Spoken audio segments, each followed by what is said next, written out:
মহান আল্লাহ রাব্বুল আলামিনের পক্ষ থেকে উত্তম রিজিক প্রাপ্ত হয়ে থাকেন।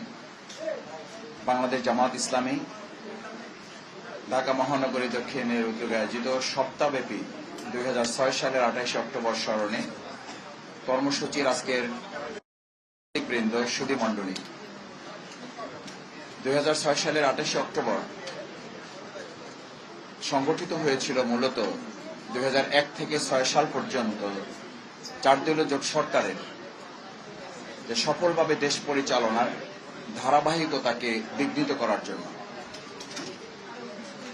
এবং একটি শান্তিপূর্ণভাবে দেশ পরিচালনায় মাঝখানে ছেদ ঘটিয়ে মানবিক রাষ্ট্রকে পাশবিক রাষ্ট্রে পরিণত করাই ছিল 2006 সালের 28 অক্টোবরের মূল লক্ষ্য।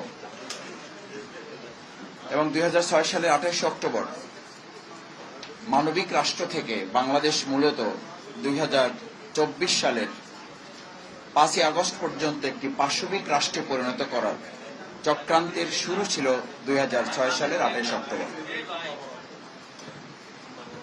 2024 সালের জুলাই আগস্টে ছাত্র জনতার গণ অভ্যুত্থান সফল হয়েছিল, কিন্তু 2006 সালের 28 অক্টোবর এই 2024-এর জুলাই আগস্টের গণ অভ্যুত্থানের পাটাতন নির্মাণ করা হয়েছিল।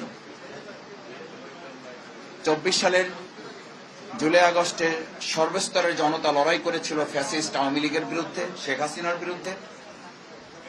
আর 2006 সালের 28 অক্টোবর পল্টন সহ ঢাকা সহ সারা দেশে আওয়ামী লীগের বিরুদ্ধে 14 দলের বিরুদ্ধে লড়াই করেছিল শুধুমাত্র বাংলাদেশ জামাত ইসলামী এবং ইসলামী ছাত্র শিবির। মহান আল্লাহ তাআলার দয়া এবং জনগণের ভালোবাসার সাথে নিয়ে আমরা 12 ঘন্টা লড়াই করে সেদিনই প্রথম আওয়ামী লীগকে পরাজয় ঘটিয়েছিলাম।